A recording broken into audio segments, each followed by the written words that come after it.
Mon projet, tout au long de cette série, est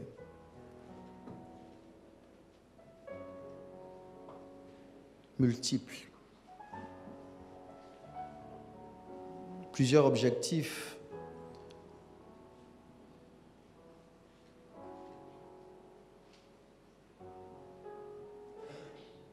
Plusieurs choses que je crois que Dieu doit faire.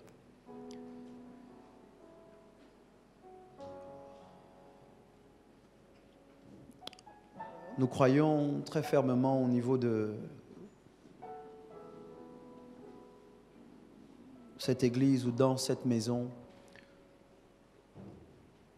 qu'il y a des discours, quand vous les entendez, qui ne vous laissent pas neutre. En fait, il y a des mots, quand vous les entendez, quand vous les recevez, qui ont le pouvoir de vous enceinte.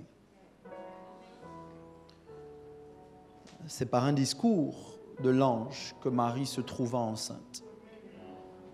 C'est à cause d'un discours de l'ange qu'Élisabeth tomba enceinte.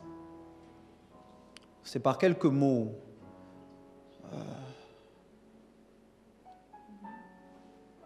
énoncés par Jésus que le serviteur du centenier a été guéri. Je crois au miracle, c'est sans l'ombre d'un doute une des vérités indéniables de mon existence. Je crois que la parole est l'un des véhicules certains ou sûrs que Dieu utilise pour emmener le miracle à quelqu'un. Jean indique qu'au commencement était la parole était avec Dieu, la parole était Dieu. Tout ce qui a été fait par elle. Rien de ce qui a été fait n'a été fait sans elle. Ça veut dire que quand Dieu veut vous faire vivre autre chose, il doit vous dire autre chose. Je crois que les mots sont des véhicules. D'ailleurs, c'est Jésus qui parle et qui dit « Mes paroles sont esprit et vie ». Ça veut dire que lorsque quelqu'un vous parle, les mots n'étant pas neutres, la personne vous transmet quelque chose qu'elle a. Je vais pousser, elle vous transmet un peu de ce qu'elle est. La Bible dit, n'est-ce pas, vos livres, ou n'est-ce pas,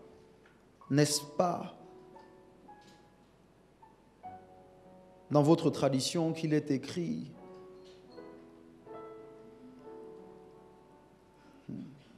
vous êtes des dieux. J'avais dit, vous êtes des dieux.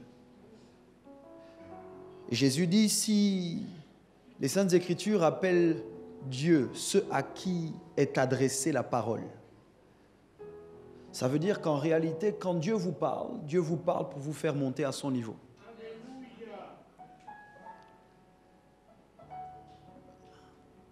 Je vais poser un fondement ce soir. Quand Dieu vous parle pour vous faire monter à son niveau.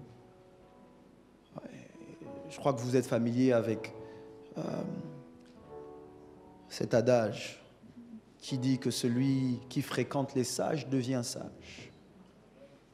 Comment est-ce que la sagesse se communique? Par le discours, par l'échange de mots, par l'écoute. C'est pour ça que je crois au pouvoir de l'écoute. Oui. Quoiqu'étant un être profondément social, vivre en communauté a toujours été l'un des défis les plus sérieux de l'homme. Beaucoup d'entre nous reconnaissent que les relations ne sont pas simples. Qui est d'accord avec moi? Les relations ne sont pas simples. C'est pour ça que selon moi, et je crois selon toi, il est plus facile d'être seul que d'être en relation. Merci pour les amens qui viennent d'un peu partout. Que ce soit une relation familiale ou des relations familiales, des relations amicales, des relations amoureuses et même spirituelles. Quel que soit le type de relation que nous voulons avoir, une relation exige toujours que nous acceptions d'apprendre,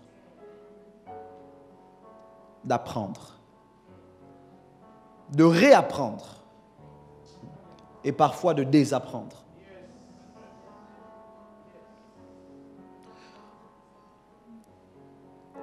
quel que soit le type de relation que tu veux avoir, il va falloir que tu acceptes de t'ouvrir à l'apprentissage. Quel que soit le type de relation que tu veux contracter, il va falloir que tu acceptes d'apprendre à nouveau.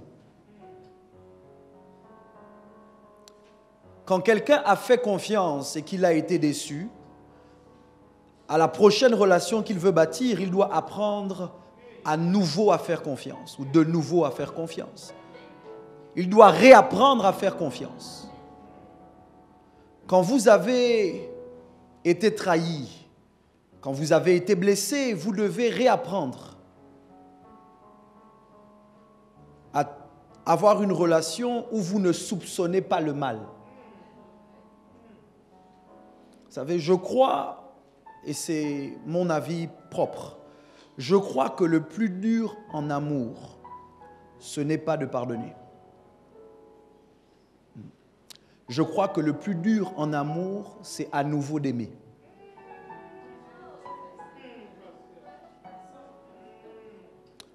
Pardonner pour pouvoir aimer à nouveau. Parce que beaucoup d'entre nous, nous sommes d'accord de pardonner et dire « je t'ai pardonné », ça s'arrête là, c'est fini. Mais pardonner pour dire « je t'ai pardonné et je continue à t'aimer », de mon point de vue, c'est l'une des choses les plus difficiles. Mais c'est vrai pas juste dans les relations amoureuses, c'est vrai même dans les relations fraternelles. C'est vrai dans les relations parentales. Parents-enfants, c'est vrai dans les relations amicales. C'est vrai même dans sa relation avec Dieu. Beaucoup d'entre vous, vous ne le percevez peut-être pas encore. Mais je veux vous dire, et ça va paraître un blasphème, blasphématoire. Je veux vous dire que Dieu va vous décevoir.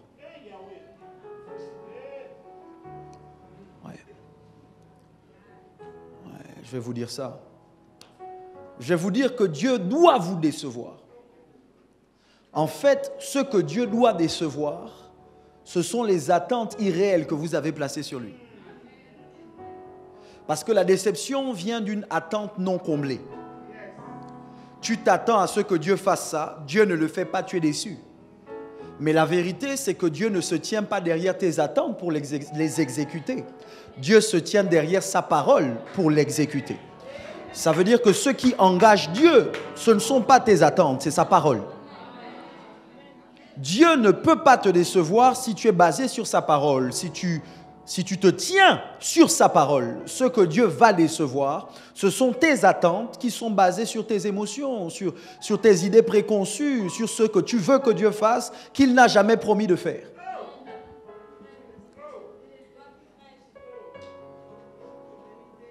Et voilà pourquoi la vie chrétienne est l'une des vies les plus difficiles à vivre. Je crois qu'il est plus facile d'être païen que d'être chrétien. Je crois que la vie chrétienne n'est pas pour les faibles. La vie chrétienne n'est pas pour les pleurnichards. La vie chrétienne n'est pas pour les pleurnichards. La vie chrétienne n'est pas pour les gens qui veulent toujours avoir raison ou avoir tout ce qu'ils veulent quand ils le veulent. Je crois que la vie chrétienne, c'est pour les téméraires. C'est pour les hommes et les femmes persévérants. Je crois que ce n'est pas possible d'avoir une marche quotidienne et continue avec Dieu si on n'est pas prêt à apprendre, à réapprendre et à désapprendre. Quand tu rencontres Dieu, il y a des certitudes que tu as. Mais plus tu t'approches de lui, moins tu sais. Avant Dieu, tu étais convaincu que c'était comme ça que Dieu fonctionnait. Un peu comme quelqu'un qui n'est pas chrétien, mais qui dit aux chrétiens comment être. Quelqu'un qui n'est pas pasteur, mais qui dit au pasteur comment paître.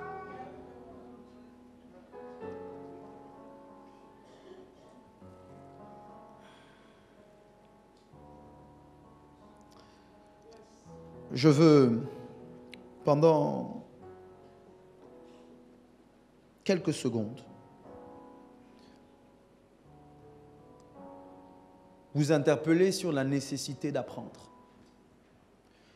la nécessité de réapprendre et la nécessité de désapprendre.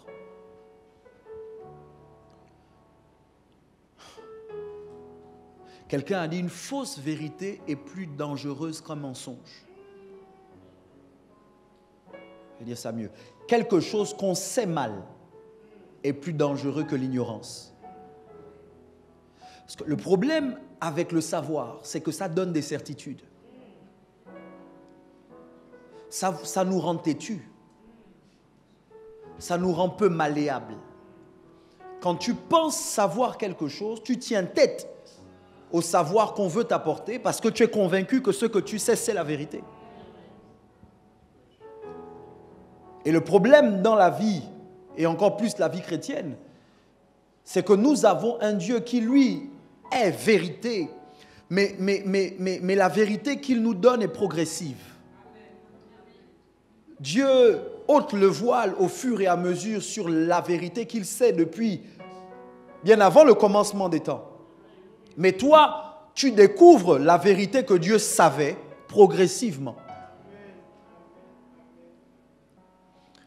Les choses que je vais vous dire, que je veux vous dire durant cette série vont provoquer des remises en question. Doivent provoquer des remises en question.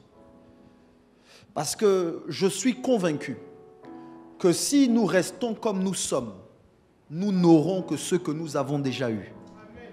Nous ne vivrons que ce que nous avons déjà vécu. Écoute, si tu ne changes pas, rien ne changera. Si tu ne changes pas, je le redis, rien ne changera. 2019 ne changera pas parce que c'est 2019. Ce qui fera changer 2019, c'est toi. Et pour que toi tu changes, ou du moins que tu changes les choses, il faut d'abord que tu sois changé.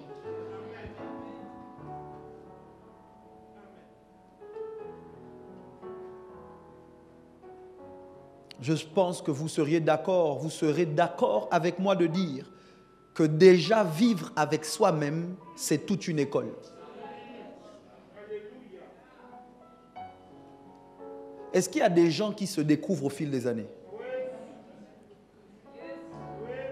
Tu étais convaincu de qui tu étais jusqu'au jour où tu es rentré dans cette situation-là et tu as découvert que tu avais des aptitudes que tu ne pensais pas avoir. L'une des choses qui, de mon point de vue, nous révèle qui nous sommes, c'est la souffrance. Quand tu souffres, la douleur, la souffrance, le désert, le malheur, il y a des gens, vous pouvez leur faire confiance avec la richesse. Parce que la richesse va les emmener à être aimables. Mais il y en a d'autres, la richesse révèle leur mauvais cœur. Quand ils étaient pauvres, ils étaient aimables. Maintenant qu'ils sont riches, ils sont snobs, snobinards. Ils sont hautains. Le pire, c'est quand ils n'ont rien et qu'ils sont hautains. Pour moi, c'est ça. C'est-à-dire, la pire des choses, c'est quelqu'un qui est pauvre et qui est orgueilleux. Quelqu'un qui est pauvre et qui est hautain. Quelqu'un qui est pauvre et désagréable. C'est-à-dire, qu'est-ce qui justifie ta mauvaise attitude? Tu n'as rien. Je ne sais pas si vous connaissez des gens comme ça. Quelqu'un qui a quelque chose et qui est hautain, bon, on peut comprendre. Il agit d'une certaine manière, tu te dis, bon, la richesse lui est montée à la tête. Mais celui qui n'a pas la richesse, qu'est-ce qui lui est monté à la tête? Tu te dis, bon, la pauvreté lui est montée à la tête.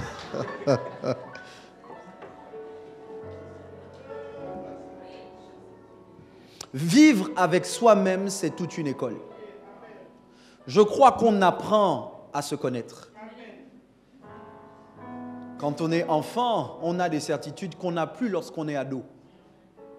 Quand on est adolescent, on a une autre approche à la vie. Finalement, quand on devient jeune adulte et adulte, parfois on voit des enfants ou des adolescents avoir des comportements et vous leur dites, attends. La vie va t'enseigner. Parce que nous avons réalisé que le temps nous permet de grandir, de nous améliorer, de nous découvrir. Je ne sais pas pour vous, mais il m'arrive de ne pas me comprendre. Il m'arrive même de ne pas être d'accord avec certains de mes propres choix. J'ai fait des choix et puis je me dis, mais qu'est-ce qui t'est passé par la tête? Qu'est-ce qui n'a pas marché? Michel, qu'est-ce qui t'arrive? Ça ne vous est pas arrivé de vous parler vous-même et de dire, qu'est-ce qui t'est passé par la tête? C'est-à-dire, vous faites des choix bêtes, vous êtes intelligent, mais vous-même vous dites, mais c'est stupide. Comment peux-tu agir avec autant de stupidité? Tu es quand même allé à l'école.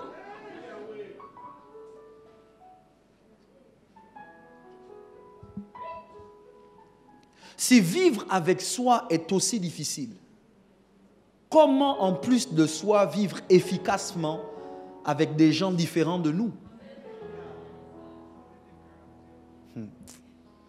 Oh Dieu. Ce soir, j'ai prévu poser un fondement. J'ai prévu donner le ton à ce que nous allons partager durant ces prochaines semaines. Je veux que vous réalisiez que si toi-même tu ne te supportes pas,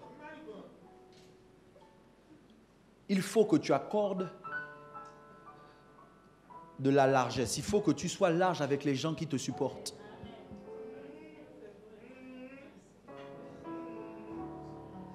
Je discutais avec quelqu'un il y a quelque temps à qui je faisais remarquer que si la personne n'était pas heureuse seule, elle ne serait pas heureuse en couple. Et je veux dire ça. Si tu n'arrives pas à être heureux seul, pourquoi tu veux faire rentrer quelqu'un dans ton malheur?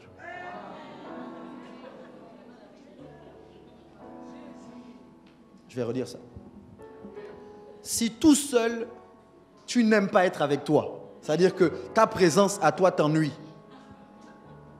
pourquoi tu veux introduire quelqu'un dans cet ennui-là pour dire supporte-moi?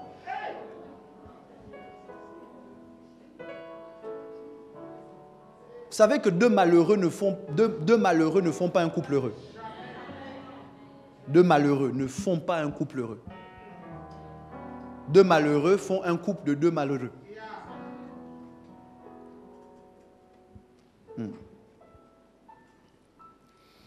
Jésus, le Fils de Dieu, après avoir vécu avec succès plus de 30 ans au milieu des humains, arrive à la fin de son séjour terrestre.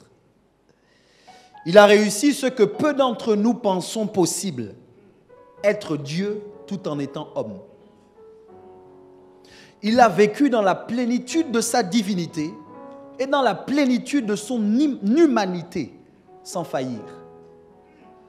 La vie de Jésus, et je le crois dur comme fer, je crois que Jésus n'est pas venu sur la terre seulement pour nous apprendre à mourir, mais d'abord pour nous apprendre à vivre. Je crois que la vie de Jésus est un plan, une feuille de route sur comment vivre la vie efficacement sur la terre, tout en étant Dieu et homme, divin et humain. Ça veut dire que c'est possible de vivre sa divinité et son humanité sans faillir, sans échouer. C'est possible d'être à la fois Dieu et à la fois homme et de réussir dans la vie. En fait, je veux dire à quelqu'un ce soir, tu n'es pas obligé de choisir soit l'un soit l'autre. Les deux peuvent cohabiter. Tu peux à la fois être spirituel et être humain. Tu peux à la fois avoir la tête au ciel et les pieds sur la terre. Tu peux à la fois aimer Dieu de tout ton cœur et aimer les hommes de tout ton cœur. Tu peux à la fois aimer venir à l'église et aller à la plage.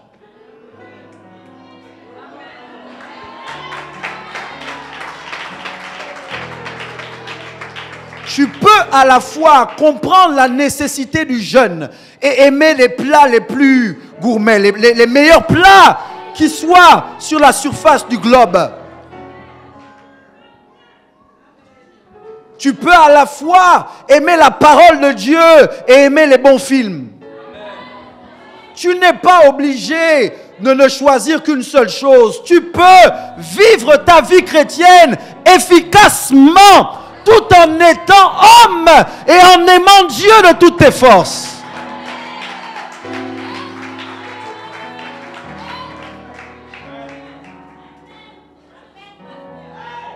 Je veux ce soir vous présenter un autre évangile que celui qu'on nous a présenté. Je veux dire à quelqu'un ce soir, il est possible d'être le fils de Dieu et en même temps d'être le fils de l'homme.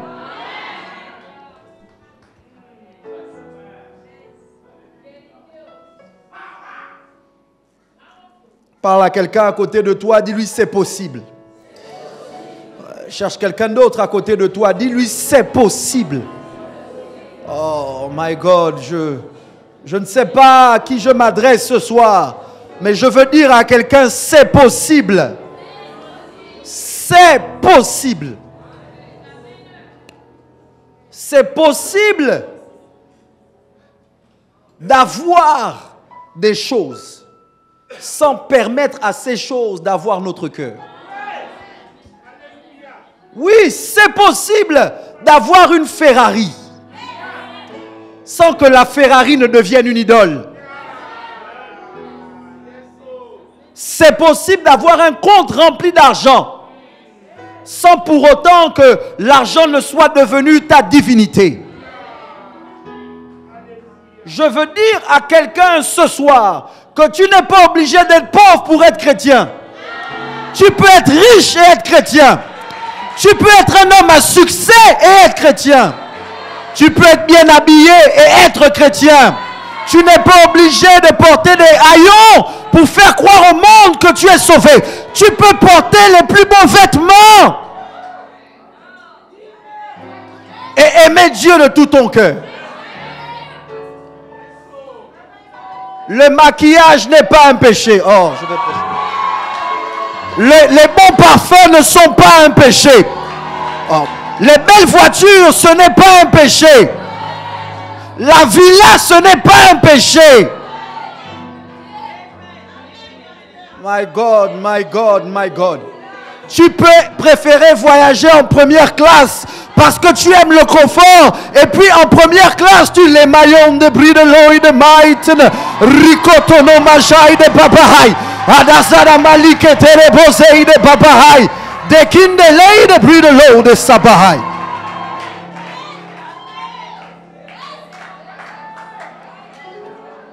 Mon évêque qui raconte quand on lui demandait comment fais-tu évêque pour prier dans la clim. Nous avons la réponse, on se positionne correctement en face de la clim et quand le vent nous touche correctement, à ce moment-là, on lève les mains et on dit Dieu, je t'adore. Merci pour la clim, merci pour le confort. My God, ça va être bien ce soir. Regarde quelqu'un à côté de toi. Dis-lui, je suis un anticonformiste.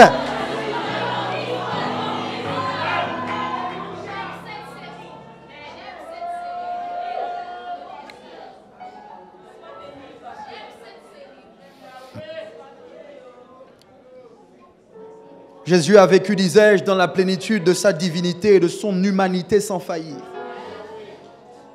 Il est maintenant sur le point d'être confronté et d'être livré au pire de l'être humain. Sa méchanceté, la cruauté de l'homme, la duplicité de l'homme. Jésus est sur le point de faire face aux traits de caractère les pires qu'on puisse rencontrer dans une relation avec les hommes. Il est conscient qu'après ça, il va repartir vivre dans cet environnement idéal, idyllique, mais qu'il va laisser ses disciples dans le monde. Jésus leur parle et il leur dit, il est avantageux pour vous que je m'en aille.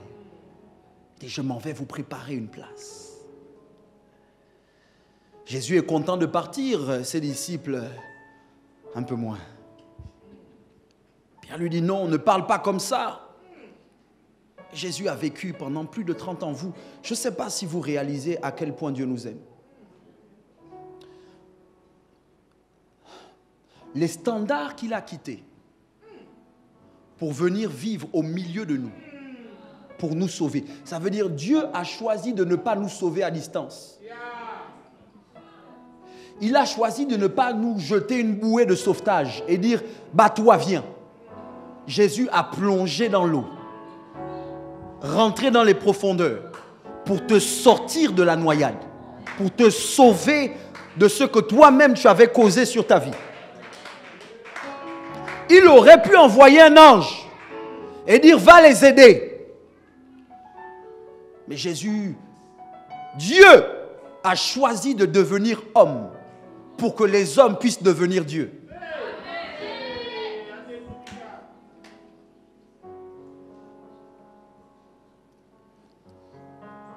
Jésus fait alors quelque chose que plusieurs considéraient banal ou considéreraient banal.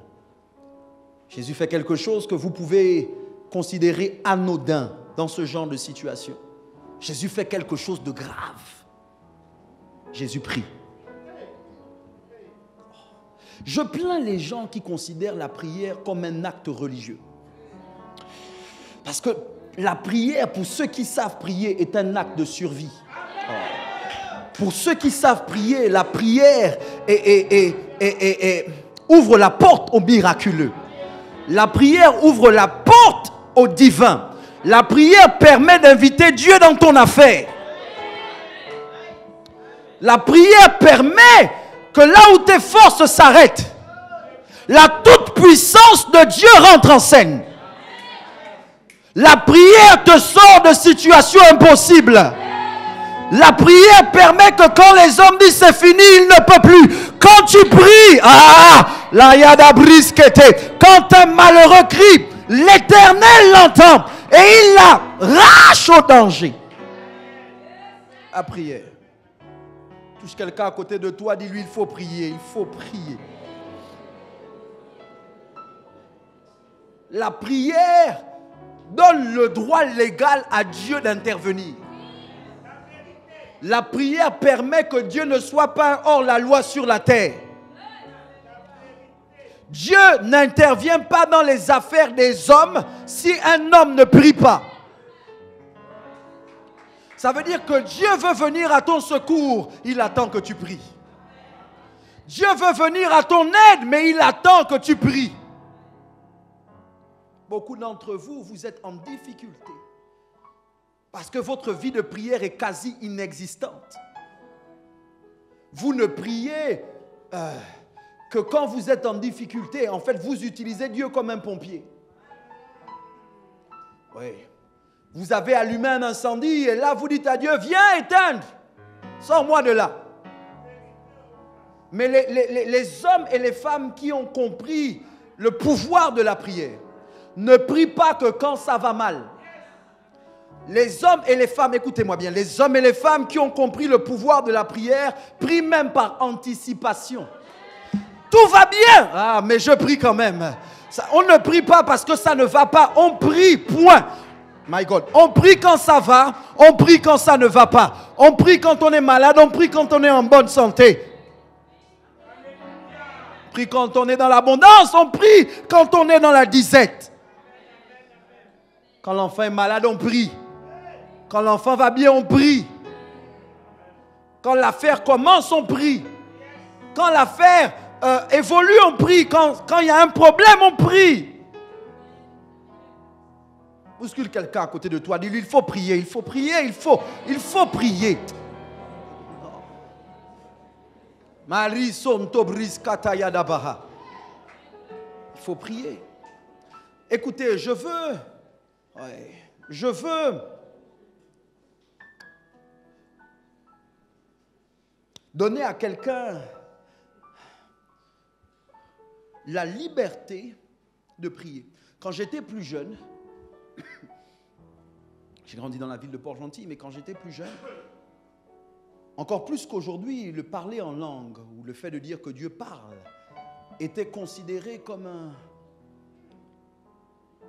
une anomalie. On te prenait pour un écervelé, quelqu'un qui n'avait pas la tête sur les épaules. Mais, au fil des années, j'ai réalisé qu'au final, et c'est l'apôtre Paul qui le dit bien, je n'ai pas honte de l'évangile. C'est une puissance pour le salut de quiconque croit. Romains 1,16. Je n'ai pas honte de l'évangile. C'est la puissance de Dieu pour le salut de quiconque croit. Si quelqu'un devrait avoir honte, c'est le sorcier, c'est pas toi. Aujourd'hui, les gens n'ont plus honte d'être dans la loge, mais toi tu as honte d'aller à l'église. Les gens n'ont pas honte de dire qu'ils sont logistes, dans buitistes, djembistes et autres. Dans leur lieu de travail, dans les lieux de travail, c'est devenu monnaie courante qu'un parrain essaie de recruter quelqu'un. Toi, tu as honte d'évangéliser. C'est toi qui as honte de parler de Jésus. C'est toi qui as honte. Mais je n'ai pas honte de l'évangile. Certains d'entre vous, vous vous comportez comme si le nom de Jésus était tabou. Ici, on ne parle pas de Jésus. Mais ils vont quand même parler de Satan. Ils vont quand même parler de leurs choses. Et puis là, my God. Avant, quand j'étais plus jeune, à Port-Gentil, il y a des Port-Gentils dans la salle, à Port-Gentil. C'était pas simple. J'étais au collège, et les amis me disaient, toi aussi, parce que c'est à cette époque que l'histoire de l'église éveillée. Nous-mêmes, on ne s'appelle pas comme ça. Quand moi, tu fais quoi dans la vie? Parce que quelqu'un m'a demandé une fois. Je crois que j'étais habillé un peu comme ce soir. J'étais habillé dans une tenue. Voilà. Et la personne me demande bonjour. Bonjour monsieur. Je dis oui, bonjour. Elle dit vous êtes banquier? Attends, vous êtes banquier? Je dis non. Elle dit vous faites quoi? Vous êtes un homme d'affaires? Je dis non. Et puis là, tout fièrement, j'ai dit je suis pasteur.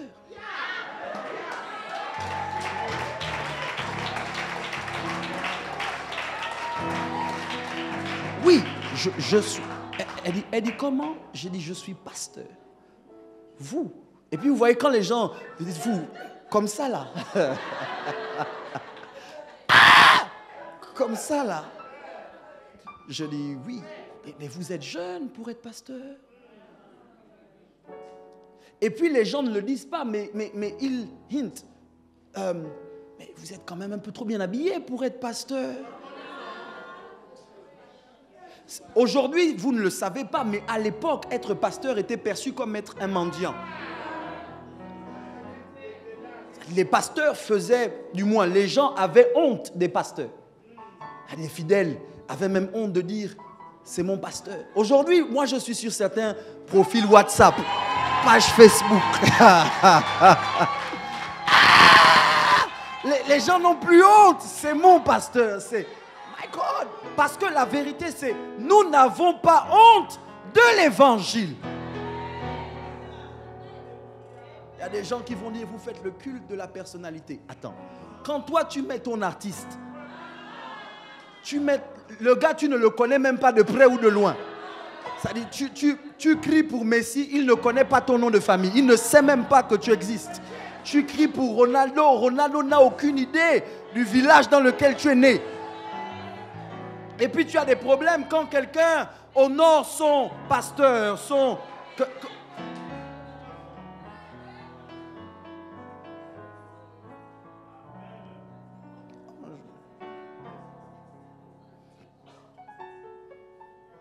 Oui, ça va être bien. Il y a quelqu'un qui doit décider d'être un anticonformiste. Je dis, Jésus prie. Sa prière est un enseignement. Voici ce qu'il dit à Dieu. Je lis dans Jean 17, versets 14 à 18. Jean 17, versets 14 à 18. Je leur ai donné ta parole et le monde les a haïs parce qu'ils ne sont pas du monde. Comme moi, je ne suis pas du monde. Je ne te prie pas de les ôter du monde, mais de les préserver du mal.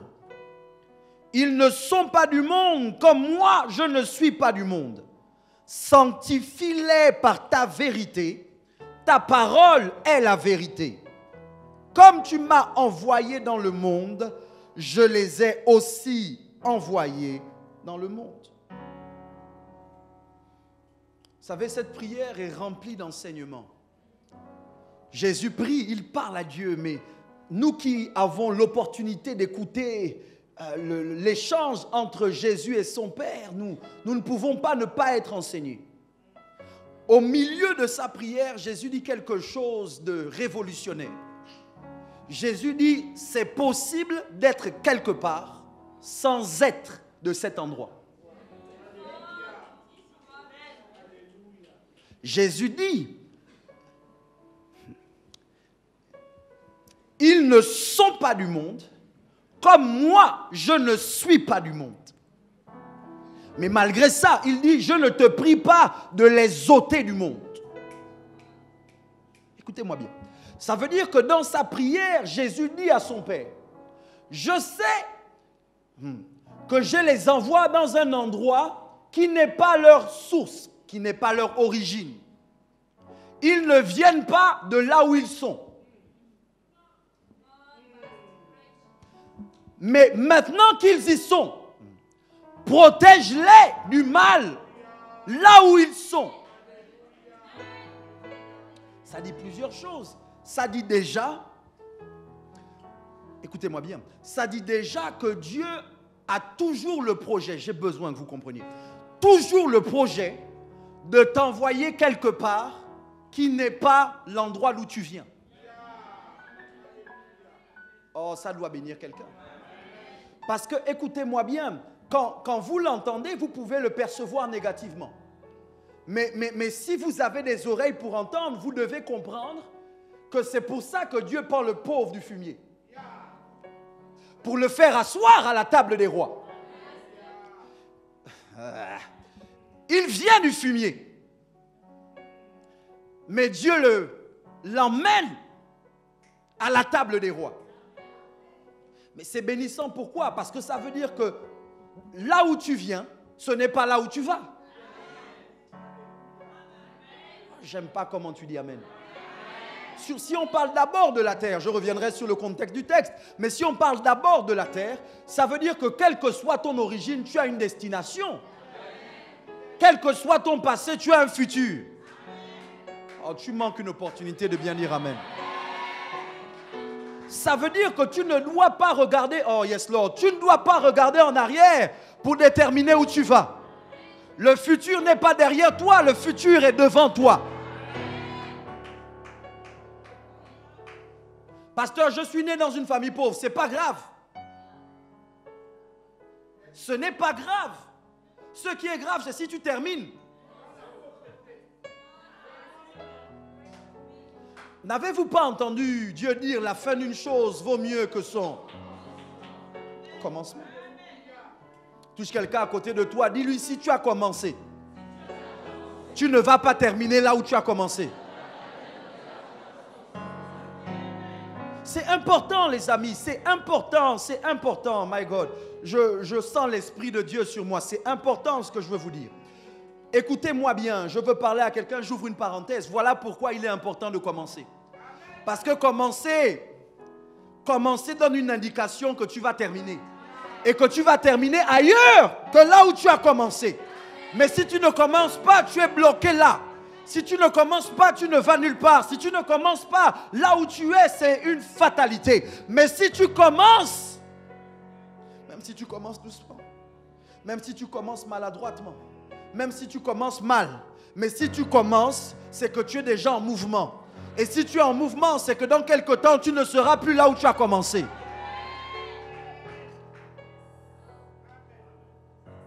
La pire des choses qui puisse arriver à quelqu'un qui a un destin, c'est de ne pas commencer.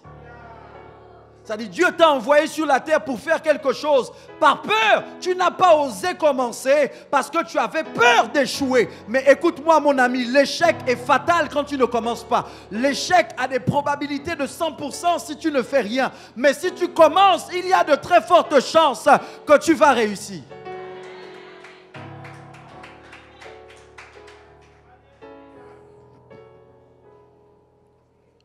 Être dans le monde, mais ne pas en être.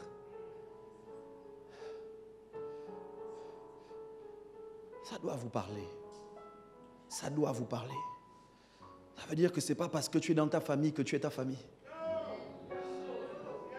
Ce n'est pas parce que tu es dans un environnement que tu es de cet environnement. Je sais que c'est tout un dilemme, je sais. Comment vivre efficacement au milieu des gens sans permettre aux gens de nous affecter négativement? C'est tout un dilemme. Parce que beaucoup d'entre vous, beaucoup d'entre nous,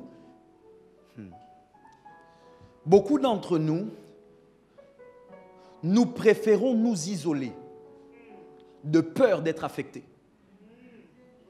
Voilà pourquoi pendant longtemps les chrétiens se sont cachés dans les églises.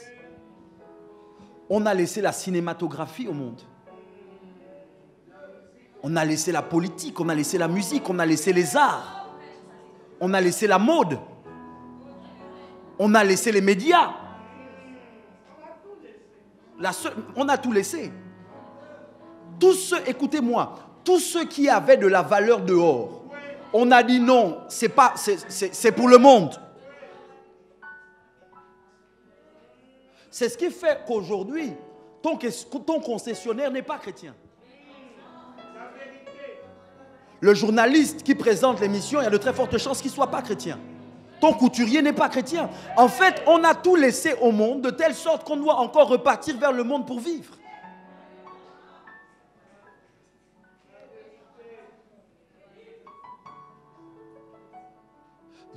Est-ce que je peux vous choquer un peu?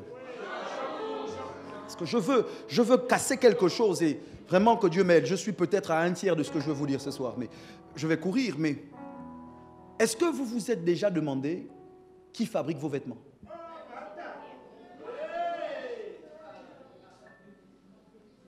C'est-à-dire, écoutez-moi, parce que les vêtements que vous portez, il y a de très fortes chances que ce soit des non-chrétiens qui les fabriquent. Les mèches que vous avez sur la tête, la perruque, le maquillage,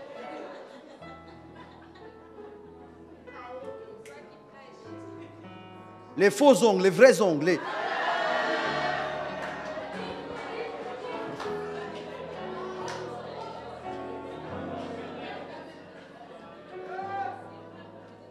c'est-à-dire que la plupart des choses que tu as, et puis c'est quand même toi qui vas dire, non vraiment, on ne doit pas vivre dans le monde, mais tu t'habilles où? Tu manges où? Tu dors où?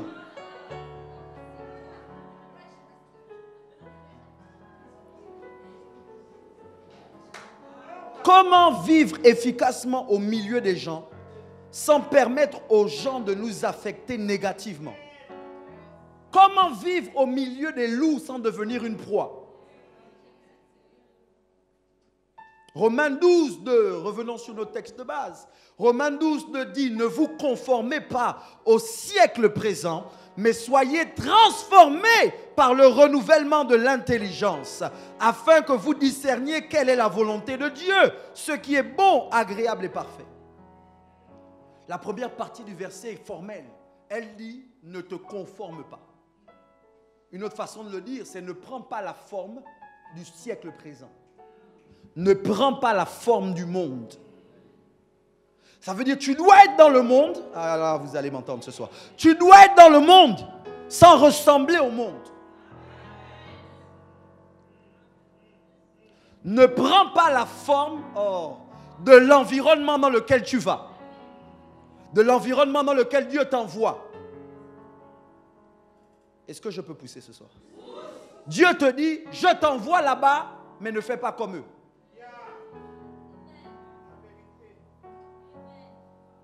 J'ai le sentiment que Dieu a toujours été un Dieu de conquête. Toujours un Dieu de conquête.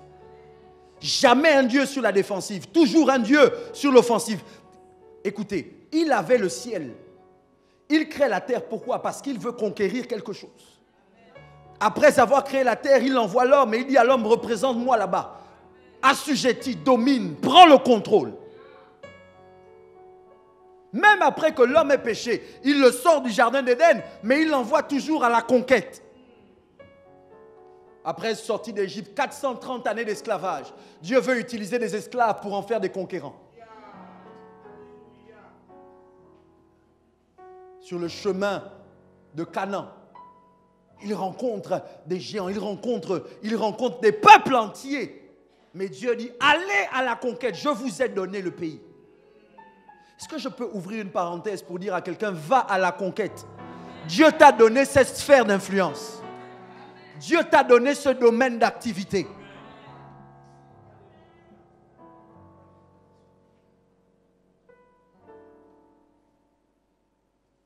L'anticonformisme, qu'est-ce que c'est?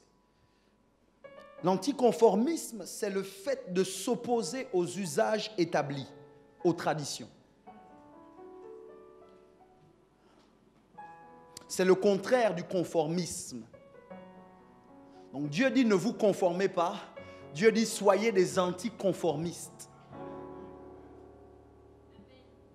Pour nous, en tant que chrétiens, ça veut dire que nous ne pouvons pas être disciples de Christ, écoutez-moi, sans être perçus par le siècle présent comme des troubles faits. Comme des rebelles. Comme des êtres anormaux. Si ton environnement ne te trouve pas bizarre, c'est que tu ressembles à ton environnement. Dieu t'envoie quelque part et tu te fonds dans la masse, c'est que tu es passé à côté de la mission pour laquelle Dieu t'a suscité. Normalement, partout où tu vas, tu dois déranger. Je ne parle pas de l'église. À l'église, tu ne dois pas être bizarre. Parce qu'il y a des chrétiens, c'est comme ça que vous êtes. On vous connaît. À l'église, tu n'es pas à ta place. À l'église, tu es bizarre. Nous tous, on sait que c'est pas un des nôtres. Vos Bibles disent, comment le monde saura-t-il que vous êtes mes disciples? C'est quand vous aurez de l'amour les uns pour les autres. Ça veut dire que si à l'église, tu n'aimes pas ton frère ou ta sœur, tu es suspect. Mais normalement, quand tu vas dans le monde, tu dois déranger. Est-ce que je peux vous parler ce soir? Tu ne dois jamais faire la neutralité. Écoute, les gens vont soit t'aimer, soit te haïr, mais ils ne peuvent pas être neutres quand ils te rencontrent.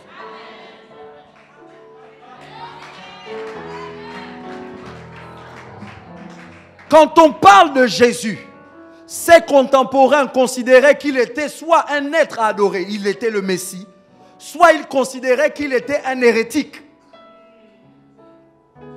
Jésus n'a jamais fait la neutralité. Les gens l'aimaient au point de vouloir faire de lui le roi, ou les gens voulaient le lapider. Toi, tu dis tu es disciple de Jésus, tu es au milieu. Les gens, quand ils parlent de toi, c'est... Il est là. Oui, c'est un garçon bien. Non, c'est une fille bien.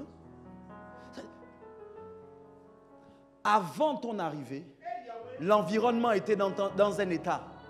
Après ton arrivée, l'environnement ne doit plus être dans le même état. Avant ton arrivée, ta famille était dans un état. Parce que tu es arrivé, ta famille ne doit plus être dans le même état. Avant ton arrivée, ton lieu de travail était dans un état. Après ton arrivée, ton lieu de travail ne doit plus être dans le même état. Comment ça se fait qu'on soit aussi nombreux dans Libreville et Libreville ne change pas? Comment Comment ça se fait qu'il y ait des gens, on nous connaît sur les réseaux, on nous connaît sur Facebook, mais on ne nous connaît pas dans les quartiers. Les quartiers ne sont pas modifiés parce qu'on existe. Tu as 10 000 amis sur Facebook, mais tu ne fais rien dans ta ville, tu ne fais rien dans ton quartier, tu ne fais rien dans ta famille.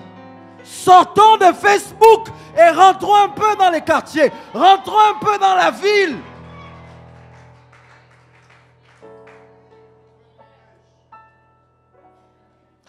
C'est facile d'avoir des amis sur Facebook, ils ne te supportent pas.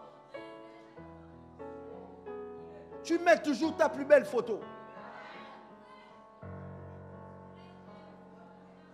Tu peux répondre quand tu veux. Quand tu ne veux pas répondre, tu laisses le message là. Lu ou pas lu, tu reviens dans un mois, tu peux répondre. Mais dans la vie, ce n'est pas comme ça. Dans la vie, il faut faire face à ses craintes. Il faut faire face à ses peurs. Il faut faire face à ses démons. Il faut faire face aux difficultés.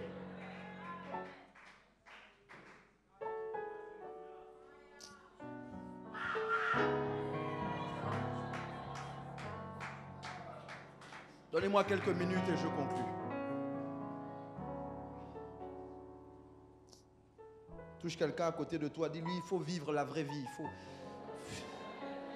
Il faut vivre la vraie vie. Il faut vivre la vraie vie. Il faut arrêter de vivre dans les réseaux sociaux. Il faut arrêter de vivre sur WhatsApp. Il faut arrêter de vivre sur Snapchat. Il faut arrêter de vivre là-bas. Ce n'est pas là-bas la vie.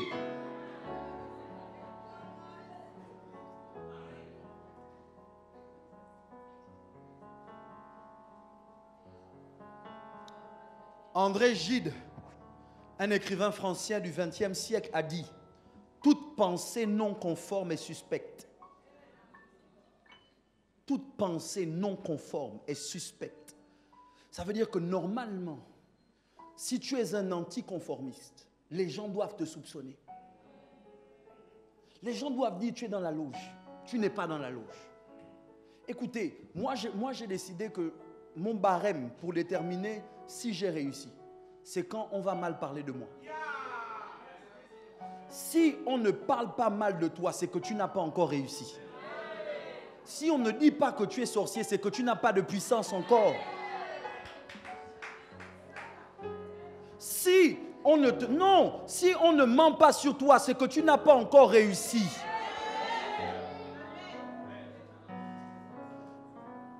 Si tout le monde t'aime, c'est que tu as échoué.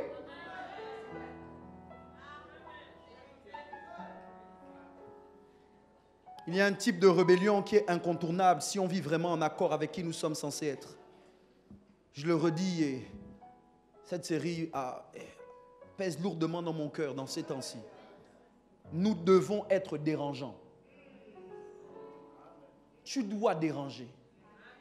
Je ne dis pas à l'église, il ne faut pas me déranger moi. Ici, on est sauvés, on a la lumière. Tu dois déranger. Notre identité doit nous dicter une logique, une manière de parler, une manière d'agir.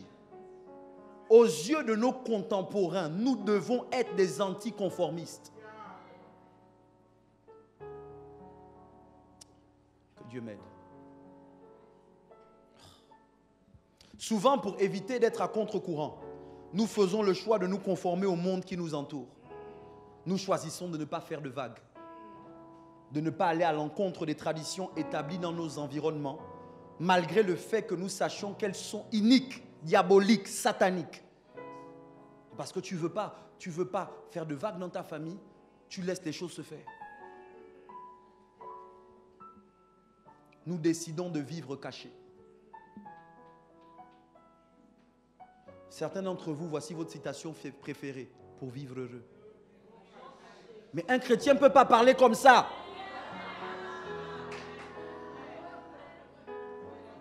Un chrétien ne doit pas parler comme ça. Jamais que pour vivre heureux, il faut être caché. Pas pour un chrétien.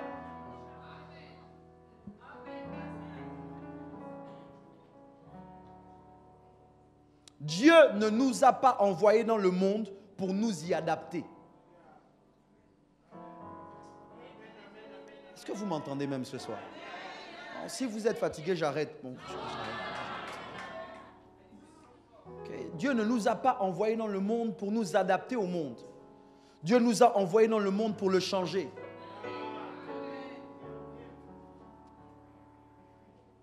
Un dramaturge irlandais, prix Nobel de la littérature en 1925, a dit ce qui suit. Dans la vie, il y a deux types d'individus. Ceux qui regardent le monde tel qu'il est et se demandent pourquoi. Et ceux qui imaginent le monde tel qu'il pourrait être et se disent pourquoi pas.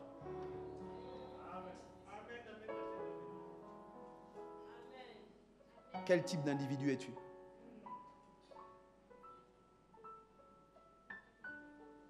T.D. Jakes, un évêque américain, a dit « Tout ce qui demande une conformité totale emprisonnera votre identité. »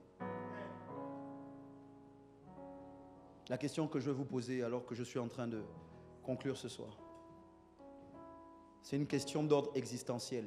Elle est encore essentielle aujourd'hui. Qui es-tu? Si Jésus dit que tu es dans le monde sans être du monde, qui es-tu? Écoute, si tu ne sais pas qui tu es, le monde te dira qui tu es. Nous ne pouvons pas nous fier à ce que le monde dit de nous. Moi, je veux le dire, nous ne sommes pas une église éveillée. Ça, c'est ce que le monde dit de nous. Nous-mêmes, on se définit comme une église protestante. Pentecôtiste, charismatique, c'est après, mais c'est protestante, la base. C'est du protestantisme qu'est sorti le pentecôtisme et le charismatique, le mouvement charismatique. Pourquoi? On protestait d'abord contre quoi? On protestait contre le fait que le salut s'obtienne par les œuvres. Nous, nous disons le salut s'obtient par la grâce au moyen de la foi. C'est ça notre héritage, c'est ça notre histoire. Nous sommes des protestants. On proteste contre cette forme d'évangile qui dit que pour être sauvé, il faut faire. Ce que nous croyons, c'est que pour être sauvé, il a fait.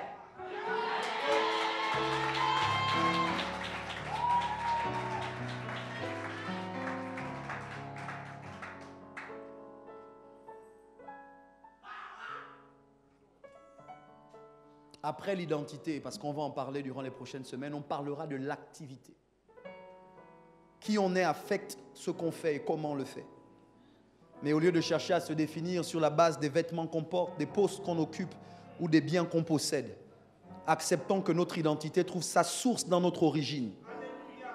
Laissons notre identité influencer tout le reste. Tout au long de cette série, nous parlerons des questions liées à notre identité, à notre source. C'est mon projet. Qu'à la fin de cette série, nous ne soyons plus dépendants du regard du monde. Mon projet à la fin de cette série, c'est que tu t'assumes. Que tu assumes ton identité. Que tu n'aies plus honte d'être qui tu es. Soyons, je vais le dire, soyons déraisonnables. Déraisonnables. Rien ne s'est jamais accompli grâce à un homme raisonnable.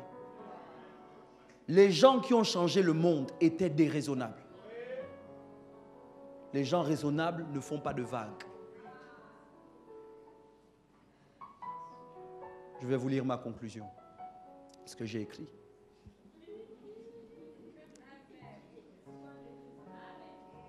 Cette série est un appel à la révolution. Sachant que les armes avec lesquelles nous combattons ne sont pas charnelles, cette série est un appel aux armes. Si vous voulez vivre votre vie de manière anodine, sans faire aucune vague, cette série n'est pas pour vous. Si vous voulez faire ce que tout le monde fait déjà, cette série n'est pas pour vous. Mais si vous voulez que votre vie compte pour plus que vous-même, si vous voulez laisser une marque indélébile qui dépasse le temps de votre existence sur la terre, cette série est pour vous. Vous êtes exactement la personne à laquelle je veux m'adresser pendant les prochaines semaines. Si vous êtes prêt à mettre votre vie en danger, prêt à perdre votre confort, vos amis, votre famille, alors vous avez ce qu'il faut pour être un anticonformiste.